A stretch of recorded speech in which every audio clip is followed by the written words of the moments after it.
RL ಬಂತು. ಅದೇ ರೀತಿಯಾಗಿ ಈ ರೀಡಿಂಗ್ ಅಲ್ಲಿ ಇದನ್ನ ಕಳೆದ್ರೆ ನೆಕ್ಸ್ಟ್ ಪವರ್ ಸೈಡ್ ಕಳೆದ್ರೆ ಏನ್ ಬರ್ತದೆ? ಈ ಎರಡು ರೀಡಿಂಗ್, ಈ ಹೈಟ್ ಆಫ್ ಇನ್ಸ್ಟ್ರೂಮೆಂಟ್ ಅಲ್ಲಿ ಫೋರ್ ಸೈಡ್ ರೀಡಿಂಗ್ ಕಳೆದ್ರೆ ಹೊಸ RL ಬಂತು. ಈ ಹೊಸ RL ನಲ್ಲಿ ಇವಾಗ ಏನಾಯ್ತು? ಹೈಟ್ ಆಫ್ ಹೊಸ ಇದು ಬಂದಿಲ್ಲ, ಇದು ನಮ್ಗೆ ಸಿಕ್ಕಿಲ್ಲ. ಈಗ ನಮಗೆ ಸಿಕ್ಕಿದ್ದೇನು? 434.610 ಮೈನಸ್ ಬ್ಯಾಕ್ ಸೈಡ್. ಹೌದಾ? 434.610 ಮೈನಸ್ ಬ್ಯಾಕ್ ಸೈಡ್ ಮಾಡಿದ್ರೆ ಈ ರೀಡಿಂಗ್ ಇನ್ನು ಬಂದಿಲ್ಲ. ಇದು ಹೊಸ ರೀಡಿಂಗ್, ಹೊಸ RL ಬಂತು. ಹೊಸ RL ಮತ್ತೆ ಡಂಪಿ ಲೆವೆಲ್ ಎತ್ತಿದೀವಿ. ಹೊಸ RL ನಲ್ಲಿ ಹೊಸ ಬ್ಯಾಕ್ ಸೈಡ್, ಹೊಸ ಈ RL ನಲ್ಲಿ ಬ್ಯಾಕ್ ಸೈಡ್ ರೀಡಿಂಗ್ ತಗೊಂಡ್ರೆ ಇಲ್ಲ, ಇದರಲ್ಲಿ ಬ್ಯಾಕ್ ಸೈಡ್ ಕೂಡಿಸಿದ್ರೆ 433.625 ಪ್ಲಸ್ 2.090. ಇದನ್ನ ಈ ರೀಡಿಂಗ್ ಅಲ್ಲಿ ಬ್ಯಾಕ್ ಸೈಡ್ ಅನ್ನ ಕೂಡಿಸಿದರೆ ನನಗೆ ಹೊಸದು ಹೈಟ್ ಆಫ್ ಇನ್ಸ್ಟ್ರೂಮೆಂಟ್ ಬಂತು. ಹೊಸ ಹೈಟ್ ಆಫ್ ಇನ್ಸ್ಟ್ರೂಮೆಂಟ್ ನಲ್ಲಿ ಈ ಏನ್ ಕಳಿತೀನಿ ನಾನು? ಇಂಟರ್ಮೀಡಿಯೇಟ್ ಸೈಡ್ ರೀಡಿಂಗ್ ಕಳಿತೀನಿ. ಹೊಸ ಹೈಟ್ ಆಫ್ ಇನ್ಸ್ಟ್ರೂಮೆಂಟ್ ಅಲ್ಲಿ ಇಂಟರ್ಮೀಡಿಯೇಟ್ ಸೈಡ್ ರೀಡಿಂಗ್ ಕಳೆದ್ರೆ ಹೊಸ RL ಬಂತು. ಈ RL ಇದೇ ರೀತಿಯಾಗಿ ಫೋರ್ ಸೈಡ್ ಅನ್ನ ಕಳೆದ್ರೆ, ಹೈಟ್ ಆಫ್ ಇನ್ಸ್ಟ್ರೂಮೆಂಟ್ ನಲ್ಲಿ ಫೋರ್ ಸೈಡ್ ಅನ್ನ ಕಳೆದ್ರೆ ಹೊಸದು RL ಬಂತು. ಈಗ ಇದು ಫೋರ್ ಸೈಡ್ ಬಂದಿದೆ ಅಂದ್ರೆ 5 ಮಿನಿಟ್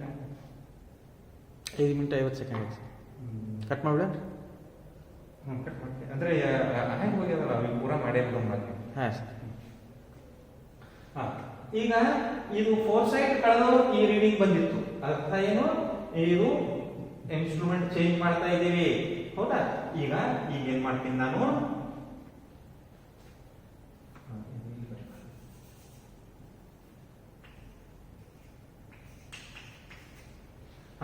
ಇಲ್ಲ, ಈ ಹೊಸ ಫೋರ್ ಸೈಡ್ ಬಂದಿತ್ತಲ್ವಾ, ಈ 434.45 ನಲ್ಲಿ ಇದ್ದಿದ್ದ ರೀಡಿಂಗ್ ಅನ್ನ ಬ್ಯಾಕ್ ಸೈಡ್ ಕೂಡಿಸಿದ್ರೆ ನನಗೆ ಹೊಸ ಹೈಟ್ ಆಫ್ ಇನ್ಸ್ಟ್ರೂಮೆಂಟ್ ಬಂತು. ಹೊಸ ಹೈಟ್ ಆಫ್ ಇನ್ಸ್ಟ್ರೂಮೆಂಟ್ ಬಂತು. ಈ ಹೊಸ ಹೈಟ್ ಆಫ್ ಇನ್ಸ್ಟ್ರೂಮೆಂಟ್ ಅಲ್ಲಿ ಮತ್ತೊಂದು ಫೋರ್ ಸೈಡ್ ಅನ್ನ ಕಳೆದ್ರೆ ಈ ಹೊಸದು ಹೈಟ್ ಆಫ್ ಇನ್ಸ್ಟ್ರೂಮೆಂಟ್ ನಲ್ಲಿ ಫೋರ್ ಸೈಡ್ ಅನ್ನ ಕಳೆದ್ರೆ ನನಗೇನ್ ಸಿಗ್ತದೆ? ಹೊಸದು RL ಬರ್ತದೆ. ಹೊಸ RL ನಲ್ಲಿ ಬ್ಯಾಕ್ ಸೈಡ್ ಅನ್ನ ಕೂಡಿಸಿದರೆ ಏನ್ ಬರ್ತದೆ? ಹೈಟ್ ಆಫ್ ಇನ್ಸ್ಟ್ರೂಮೆಂಟ್ ಬರ್ತದೆ. ಹೈಟ್ ಆಫ್ ಇನ್ಸ್ಟ್ರೂಮೆಂಟ್ ಹೊಸ ಬಂತು. ಹೊಸ ಹೈಟ್ ಆಫ್ ಇನ್ಸ್ಟ್ರೂಮೆಂಟ್ ಅಲ್ಲಿ ಈ ಕಡೆಯ ಫೋರ್ ಸೈಡ್ ಅನ್ನ ಕಳೆದ್ರೆ ನನಗೆ ಹೊಸ RL ಬರ್ತದೆ. ಈ ಲೆಕ್ಕಗಳು ಏನಿರ್ತವೆ ನೀವು ಒಂದೇ ಸಲ ಹೇಳೋಣ ಗೊತ್ತಾಗೋದಿಲ್ಲ. ನೀವೇನ್ ಮಾಡ್ಬೇಕಾಗತ್ತೆ? ಮತ್ತೆ ಇದನ್ನ ಲೆಕ್ಕ ಪ್ರಾಕ್ಟೀಸ್ ಮಾಡಿದ್ರೆ ಮಾತ್ರ ಬರ್ತದೆ. ಒಂದೇ ಸಲ ತಿಳ್ಕೊಂಡಾಗ ಒಂದಿಷ್ಟು ತಿಳಿದಂಗ ಆಗ್ತದೆ, ಒಂದಿಷ್ಟು ತಿಳಿದಂಗ ಆಗಂಗಿಲ್ಲ. ಯಾರು ಹೇಳ್ಯಾರ ಕ್ಲಾಸ್ ನಲ್ಲಿ ಹಂಗೆ ಮಾಡ್ತೀವಿ ಅಂದ್ರೆ ಬರೋದಿಲ್ಲ.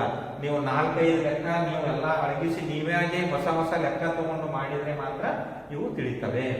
ಓಕೆ, ಈಗೇನ್ ಮಾಡಿದೀವಿ? ಈ ರೀತಿಯಾಗಿ ರೀಡಿಂಗ್ ಬರ್ಕೊಂಡಿದೀವಿ. ಹೌದಾ? ಈ ರೀತಿಯಾಗಿ ರೀಡಿಂಗ್ಸ್ ಅನ್ನ ಬರ್ಕೊಂಡಿದೀವಿ. ಈಗೇನ್ ಮಾಡಬೇಕು? ಇಲ್ಲಿವರೆಗೆ ಕ್ಯಾಲ್ಕುಲೇಷನ್ ಆಯ್ತಿದ್ರು, ಕ್ಯಾಲ್ಕುಲೇಷನ್ ಆಯ್ತು. ಆದ್ರೆ